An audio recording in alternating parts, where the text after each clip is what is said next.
Welcome to Killer Women with your host, best-selling author Danielle Girard. The Killer Women vodcast is pleased to be a part of the Authors on the Air Global Radio Network. To learn more about Danielle and her books, visit her at www.daniellegirard.com, and to access all of our vodcasts, go to youtube.com/Authors on the Air. And now, Danielle's next killer woman. Hello, and welcome to the Killer Women podcast, a proud member of the Authors on the Air global network with more than 4 million listeners. I am your host, suspense author Danielle Girard, and my guest today is Debbie Babitt. Debbie was copy director for 2 major Manhattan publishing companies. She has worked as an actress, playwright, and drama critic. Her first novel, Saving Grace, was named one of the most anticipated thrillers of 2021 by CrimeReads and voted one of the best debuts of 2021 by Suspense magazine. First Victim is her second novel and was named one of the Buzziest Books of 2022 by Buzz Books. Her feature articles have appeared in CrimeReads, Suspense magazine, and Mystery and Suspense magazine. Debbie is the daughter of a former federal judge and is married to a criminal defense attorney. She and her husband divide their time between New York and Florida. Welcome, Debbie. Thank you. I'm so glad to be here. Great to see you, Danielle. So fun. And the research that went into Alice's character, you obviously have easy access because Alice is a judge as well. So tell our listeners, before I start to unpack all the wonderful things about the book, tell our listeners a little bit about First Victim. Well, Alice is a Manhattan Supreme Court judge, and she's presiding over a murder trial. And something about this trial is starting to get to her, and she assumes it might be the stresses of her personal life, because she's actually got a secret that if it got out could have ramifications both professionally and personally. But that's not the only secret Alice is keeping. Unbeknownst to her, her daughter Alexis has begun a search for her biological father. That search will take Alice to a tiny town in upstate New York, where she will finally face her past and have to choose between justice and revenge. Beautifully. It's clear you were an actress. My elevator pitches are always like, and there's this other thing, and so sideways, and I forgot about that person. So beautifully spoken. Okay, so tell us, Debbie, what was the inspiration for First Victim? Well, like with all my books, everything comes to me in character, and again, we go back to acting. The great Russian director Stanislavski said, "Character is action." So in this case, I saw a woman coming into the courtroom. She was wearing black robes, so I knew she wasn't the defense attorney or the prosecutor. Nope. Or court officer.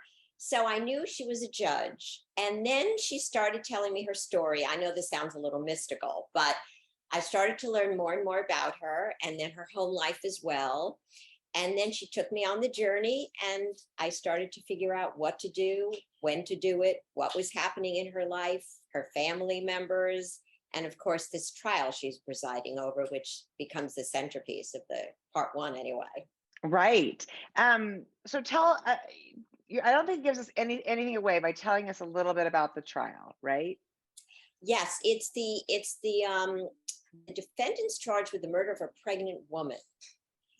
And in 2019, Governor Cuomo, there was a whole legislation. I don't want to get into the whole thing, but right.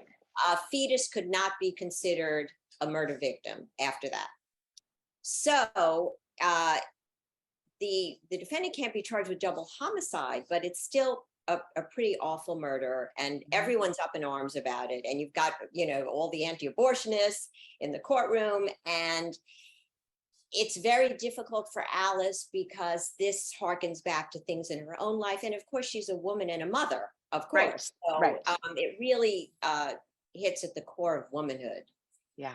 So that's the trial. And the defendant, without giving anything away, decides to represent himself, which does happen on occasion. Yeah. Judges have to allow it if the defendant shows enough knowledge of the law, even if it's rudimentary. Right. And though most of them get convicted, defending themselves.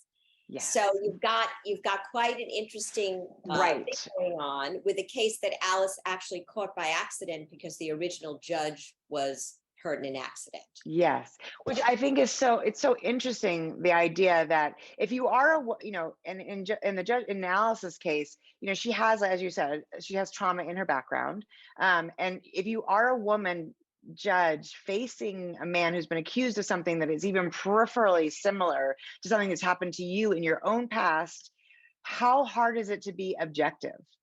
Right. That's the really hard part for her. And she's never quite faced that as a judge. She started out as a prosecutor, like most judges. So a lot of times trials are weighted toward the prosecution, and the state, of course, has resources defense attorneys don't have. But in this particular case, absolutely, this really cuts to the quick. And with all the stresses in her personal life, quickly leading to her feeling an emotional upheaval. Right. And there's actually, I think it doesn't also give anything away to say that, Alice's own relationship with, the male figures in her life, she has a wonderful husband who's also a judge, but her father left, when she was young. And that is a kind of trauma for young people, men and boys and girls, I think, that, how the kids blame themselves. And so there's this quote on 305, I always sticky tab things I love, or write the page numbers down so I can quote it, that I love so much. And I think it speaks to not just this situation and her feelings about her father, but sort of how women deal with their shame, their blame, their self-blame. And it's basically, she talks about her mother. I'm going to get this right. I want to make sure. So this is referring to her father leaving, and her mother told her it had nothing to do with her, that it wasn't her fault.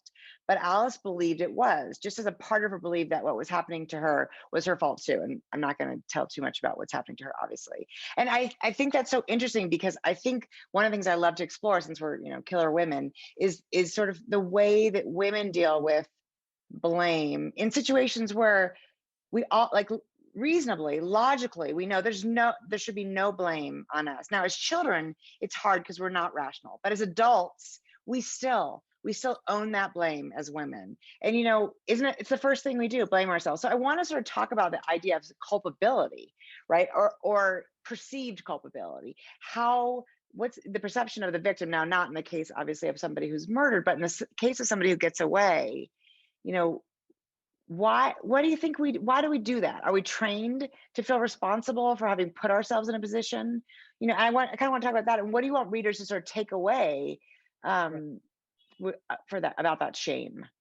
Well, that is interesting. There's a big difference between men and women that way. And I think it's how we're socially developed too, that women are the nurturers, and women are supposed to smooth everything over and keep everything nice.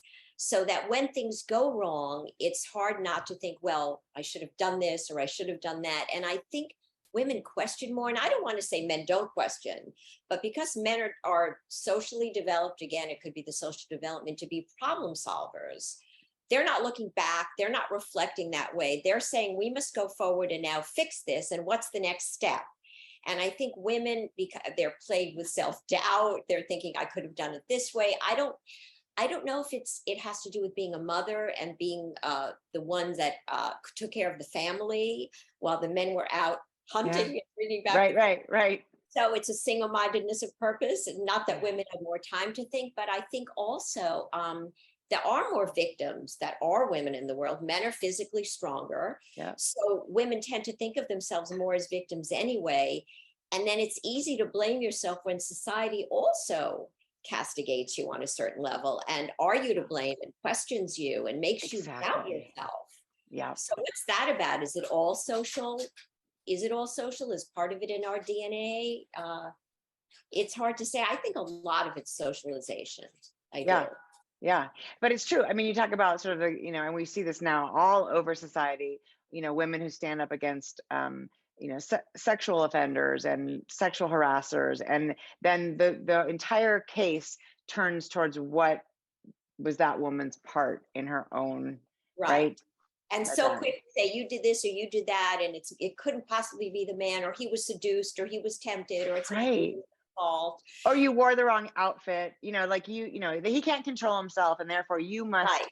never invite any temptation in any way, shape, or form. It is really interesting. And I think as as a judge, and now your husband is a judge, so you see this from a very intimate perspective. I think you do, this is a court drama largely. I mean, Right. it alternates between being in court and being not in court. And because of the stressors, as you said, with Alice's personal life, which, are really well drawn and very real. I felt like what was going on with her husband, is of course very real. And I don't want to give that away. You have to read the book, but it's it's a court drama, and you obviously make that feel so authentic. I never feel like I have zero background in anything legal.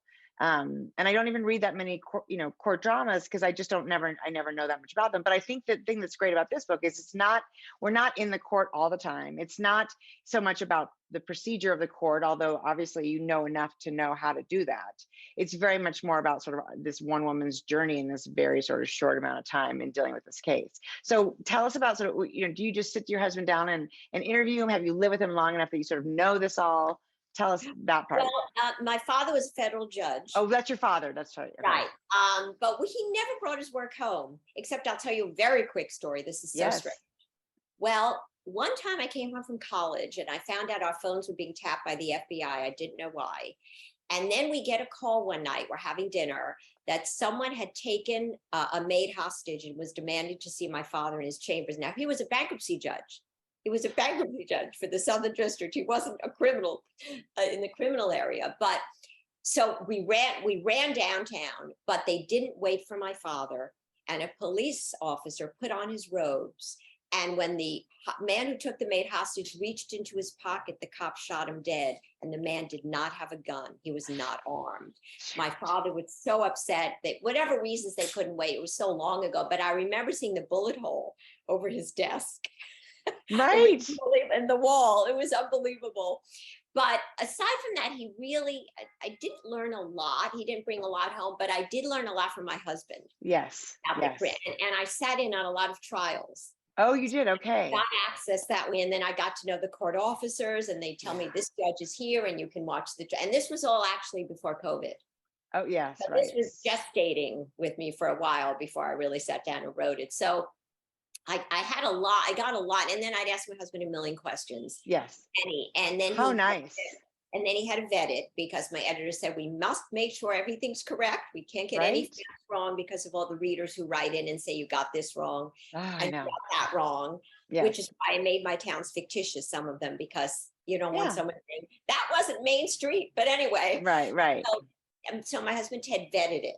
Yes. And so that helped, even though, it's only the first part of the book, but that was important because it's a lot of, you want to get it right. And there's a lot of detail, right. And it's so interesting, like, to be, as authors, there's this whole, our worlds are so intertwined with the getting things 100% correctly, authenticity, procedure, places, if you're going to use real ones,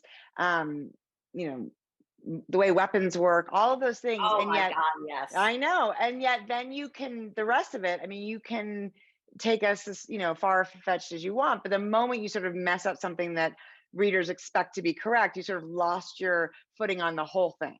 Well, I'll tell you something interesting. Okay. So everything's ready. The edits are done. The book's got to get out. Okay. Well, I write to my agent. I don't know why this didn't come up. I write to him talking about a Glock figures into it. Right. And he says, that can't happen. And I know these things. I said to him, why didn't you tell me this months ago? Yeah. Well, I went online and all these military gun guys are emailing me. We're going back and forth. This one saying this can happen. This one saying this can happen. I'm like, I have to get my book in. I have to get this right. Right. Oh my God. That was a lot harder than the legal, because this area, I don't know at all. This is not but I need the weapons. I mean, I love dealing with the psychological stuff. And then you have to get the logistics, and that's the hard part for me. I'd rather just deal with stuff in their head and what they're feeling and what's going on. Right. Because as long as you motivate that, right? As long as you motivate that, you don't, because psychology can, a trigger can manifest itself 1,000 different ways in someone's brain, but a trigger, an actual trigger, can only really go off a certain number of ways, right? Exactly. And I don't want all Yes. these people writing to me saying, that would never happen, blah, blah, blah, blah. And I said, just what I need. And these guys are real. They're these gun clubs. You have no idea. They're rabid. Oh no, I think I might know. And there's some wonderful resources. Cops and Writers on Facebook is a wonderful Facebook group you can join, and then you can post a question, because sometimes I find it's not just a procedure somewhere, but it's like a procedure in a certain state, or That's true. Right. It's got to be your state. Exactly. That's good. I'm going to look that up. Thank you. Yeah, you're welcome. We got to share our resources, right? So this is your second novel. Yes. And I have not yet read Saving Grace. And one of the things I love about this book a lot is that we're talking a lot about relationships between women, right? This is Alice and her daughter Alexis. It's Alice and her own mother. The way that we keep secrets from each other, again, sort of probably feeding into our shame. So is Saving Grace also does it also delve into those relationships?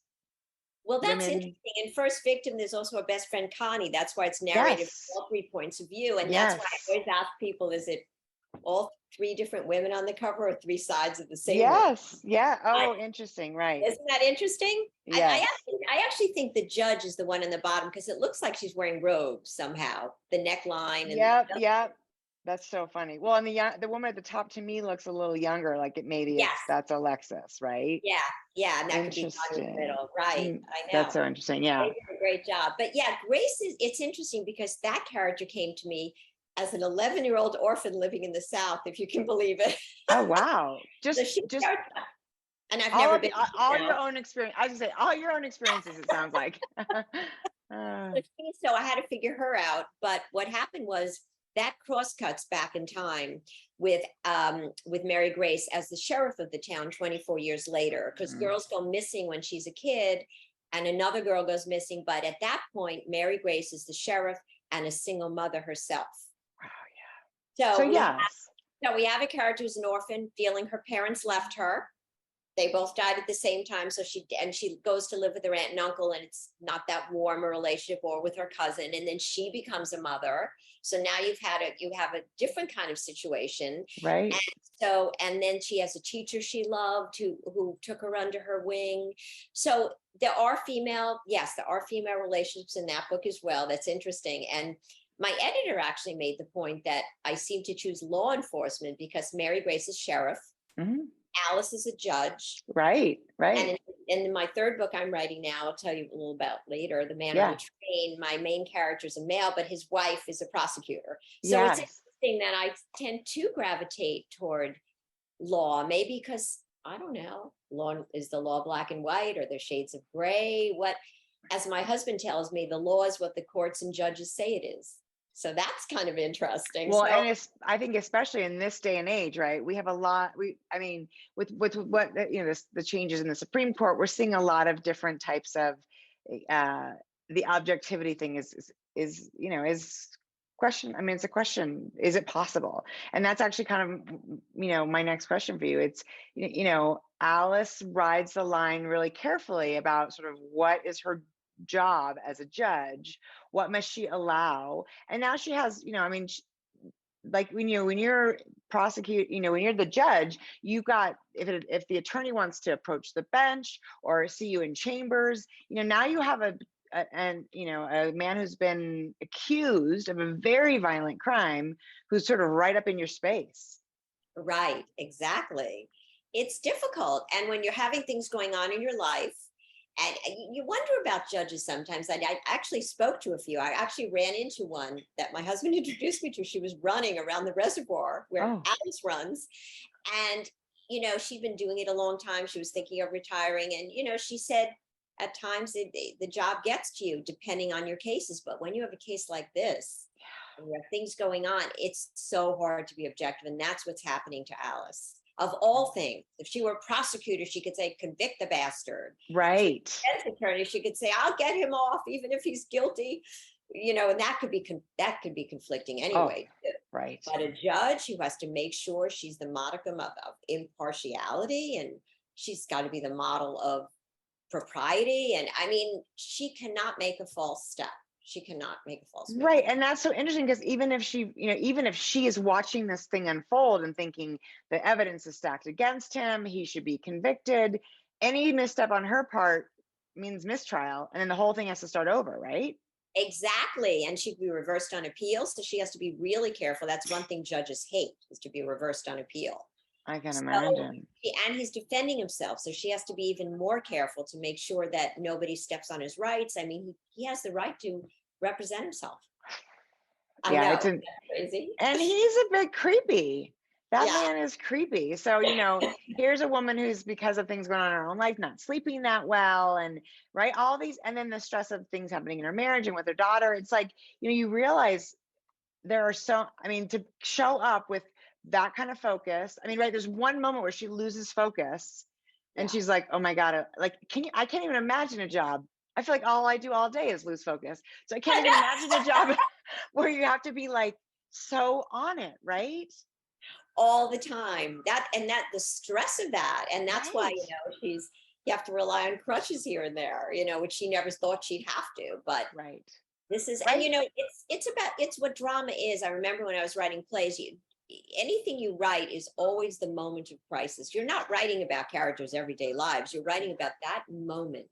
Right. So this is that moment in her life where everything's on the line, and she's got to and it's a high profile trial too. Right. So yeah, that's the thing I love too, when people do, is they sort of take somebody and so there's nothing frail about Alice. There's nothing, she's formidable, she's smart, she's hardworking, she's, honorable. I mean, she's sort of set up everything right. She's protected her daughter, she's, protecting her, her family.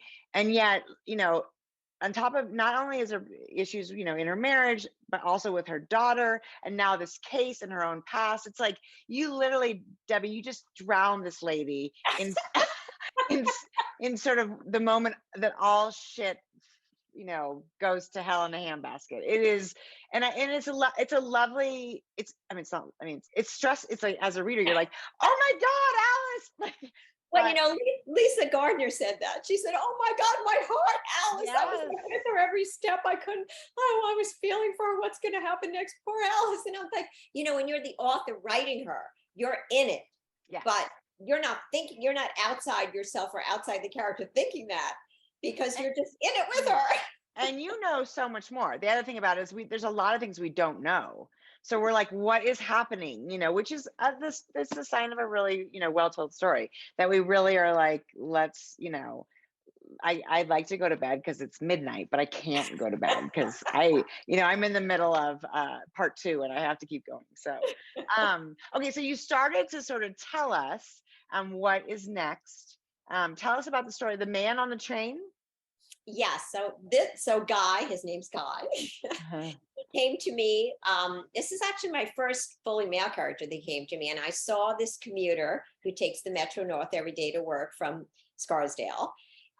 And he sees a beautiful young woman on the train. And he's married. But his life too, he's going through things in his life, things he's aware of, things he's not aware of. In every thriller, there's a past, right? Always. So Of course.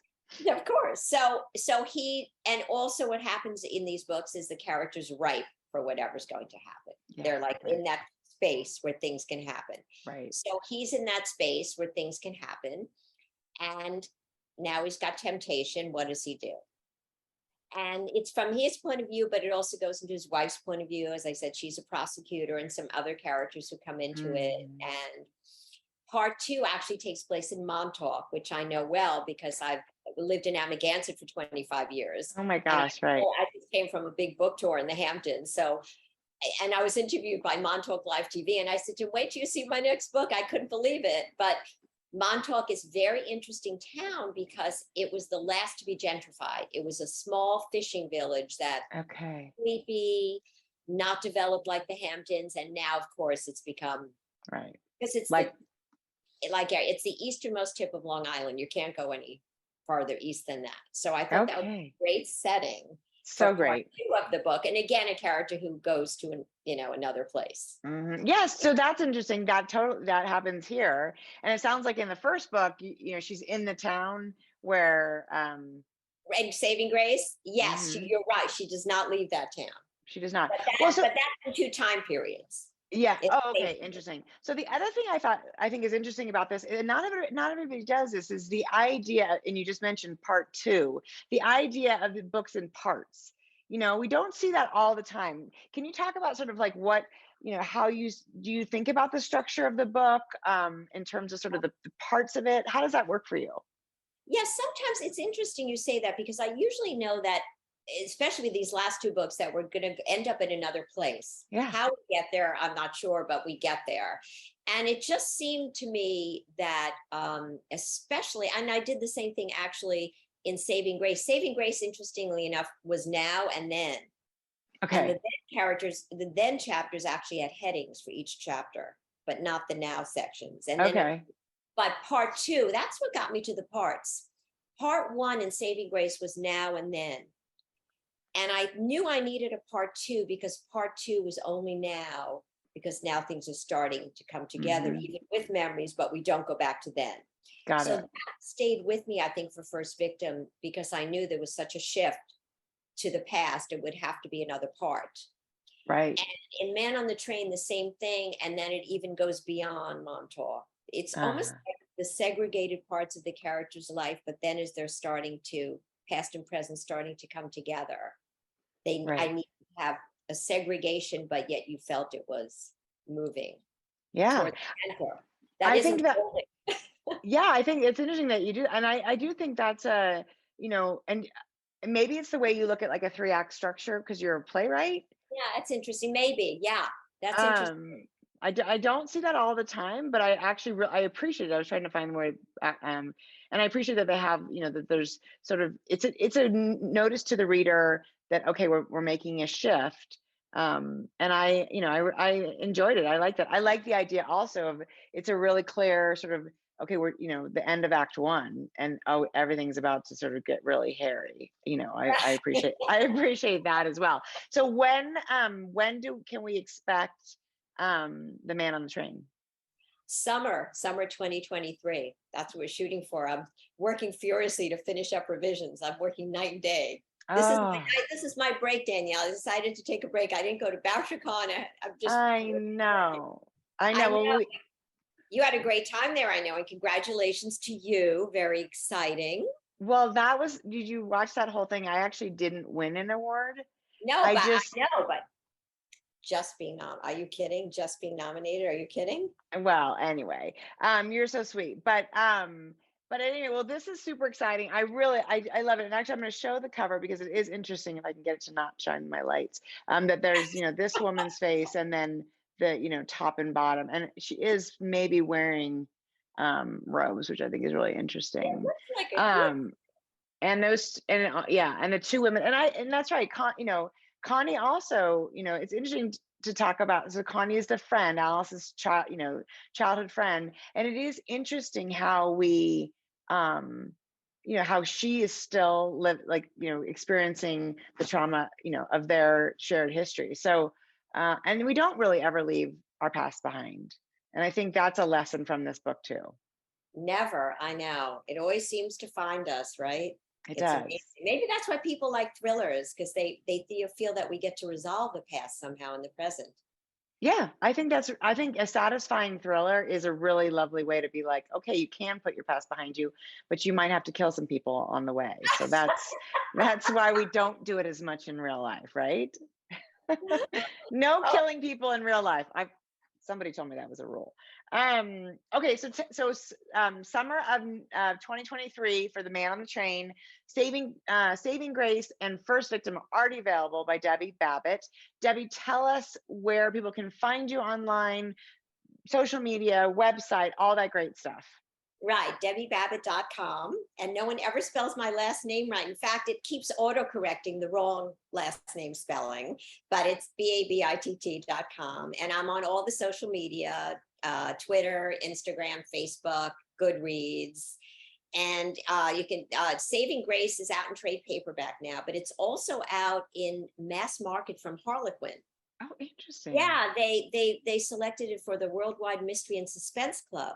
So it's out in Congratulations. all paperback. I just want to show you very quickly. Yes. They had to change the cover. I guess that was part of Yeah, that's whatever. part of the deal because the publisher owns the cover. Let's see, Right. bring So, it. Oh, yeah, that's beautiful. so it's a backpack with some blood on it. So it reminds people of Stephen King, I was told. But anyway, so this, That's this is that's a tiny true. little book. This has been out since August. Yeah. And then the trade paperback of Saving Grace is out at the same time as First Victim in hardcover. And they're all available in Kindle, ebook, Audible, by So Black. fun. Yeah. Yeah, so everywhere you can find the books everywhere. All the That's local stores. yeah, that's and I right. So support your local bookstores is always a wonderful way to do it. And I'm sure you have some signed copies around in New York City and Oh, all over the Hamptons. The corner bookstore that did my launch has signed copies, yes. and there are still signed copies at Mysterious Bookshop. Where next Thursday evening, if anyone's in New York, it'll also be live streamed. I'll be in conversation with Wendy Walker. Oh, I In love person. Wendy. In So person. fun. Nice. So fun. Well, this is so exciting. We are so, it was so fun to read, and Thank you. so fun to get an insight into, a different world because, as I said, I don't have that experience, and I loved reading about a female judge. I can't think that I've done that before, so that was really, really fun, and I look forward to reading, about a female prosecutor, which I also don't know. I'm sure I have, but I can't remember. So I'm ready for another one, is what I'm saying. So it's been so fun to have you today, Debbie. Thank you so much for joining us.